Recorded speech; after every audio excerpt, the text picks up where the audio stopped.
President Biden and Russian President Vladimir Putin set to speak again. The leaders will hold a phone call today, their second this month, amid rising tensions over Ukraine. The two are expected to discuss the parameters of their upcoming meeting scheduled for January 10th. Now, Putin requested the call, and he isn't backing down from demanding a guarantee that Ukraine won't be able to join NATO, that they will not be allowed, to join NATO. That's the crux of all of this. I want to bring in Center for American Security co-chair and Fox News contributor, General Keith Kellogg. General, this late day scheduled call, to be clear, this was not on the agenda at the beginning of the week for President Biden. It's going to be interesting because President Biden has yet to really, it seems to me, really be give Putin a strong pushback, if you will. Why are we not sounding the alarm over all those troops on the Ukrainian border? Yeah, first of all, Cheryl, thanks for having me. Good morning. Look, Putin, and you're right, Putin requested the call. Putin is playing this game strategically. I wrote an article yesterday for Fox and called Checkers in Chess. And basically, we play checkers. We move one game at a time, one move at a time. And Putin, like a grandmaster in chess, is moving about he's thinking about 8 moves in advance. What he's trying to do right now is he's trying to break apart the alliance, the NATO alliance, the European alliance, and get us involved in Ukraine and the discussions on Ukraine. We haven't been part of the Ukraine discussions. That's been part of what's called the Minsk process, where we have been just an observer in this and not a partner. And he's bringing us in, and he's bringing us into the game, and then he's going to kind of put demands on us on what he wants to have happen. And President Biden needs to push back really, really hard on him on what he wants and declare that we're going to uphold Ukraine's sovereignty. When you look at what he's done, I mean, I would throw this right back on Putin and say, look, in 1991, as part of the Minsk Protocol, when they dissolved the Soviet Union, you said Ukraine was an independent nation. And why are you going back on an agreement that you all signed with you, Belarus, and Ukraine? And he's trying to bring Biden into this, and I think it's a big mistake. The second thing is, because I just don't trust Putin at all, he's actually doing this when Biden's on vacation. So he doesn't have his trusted advisors around him. They may be on the phone call. And I was on 18 different calls with Putin and President Trump, and I see how this game is being played. He's very strategic. He thinks strategically, and Biden needs to think the same way, and I don't think he is. I think he's thinking 1 move at a time. I think Putin's thinking 8 moves at a time. Well, and that's what I don't understand about all of this, and this is what I was kind of alluding to in my first question to you, is that if you look at the history of everything that Vice President Harris has said or President Biden says, they say the biggest threat, Harris just said that this week, the biggest threat to our country is democracy, the loss of democracy. That's debatable.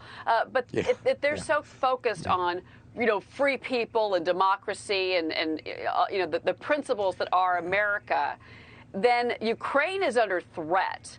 And he put 100,000 troops at that border. Oh, he took back 10,000.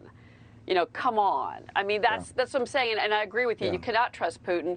So, President Biden says it's like one standard for America, but then it seems to be another standard for Ukraine. What is it? Yeah. Well, look, I think he's bluffing right now. I think Putin is. I don't think he's got the troops to task, as they call it.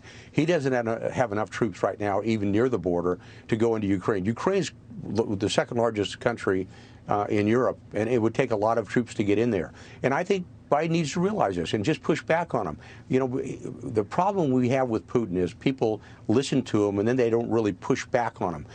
Trump did that. Trump would pick up the phone and call him and say, hey, Vlad, you're pushing a little bit too far on this. Back off a little bit. And I think what Putin does is he respects strength. And we are not demonstrating any strength at all. And he looks back on what we've done recently, be it Afghanistan or how we don't do anything about immigration on the border. He looks at weakness in government. He looks weakness in the chief executive, and he pushes on that weakness. And I think he's doing it quite well. Yeah. Yeah, I can see President Trump, by the way, saying that. I want to move on to a domestic issue with you here. So the 2022 defense spending bill that Biden just signed into law, it's got a 2.7% raise for service members.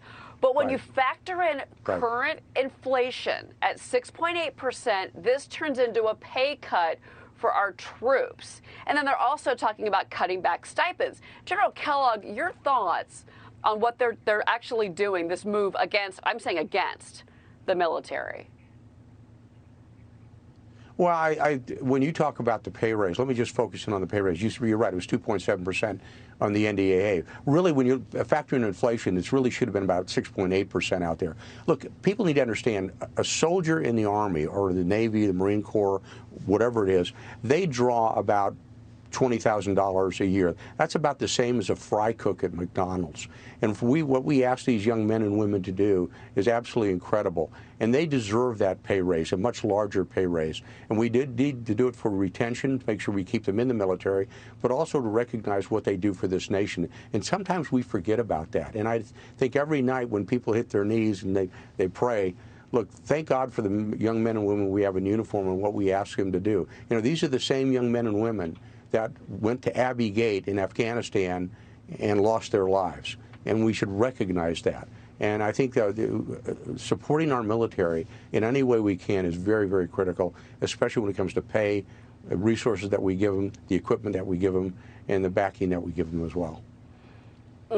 And I keep thinking about a service member that's, say, on a base in, say, southern Texas, who's, to your point, making $40,000, and they're taking away your stipend, and then you're getting a tiny, tiny percentage raise when inflation is beating that by exponential marks. It's just, it's offensive. It really is offensive. I hope that Pentagon decision is revisited, I think, after the first of the year.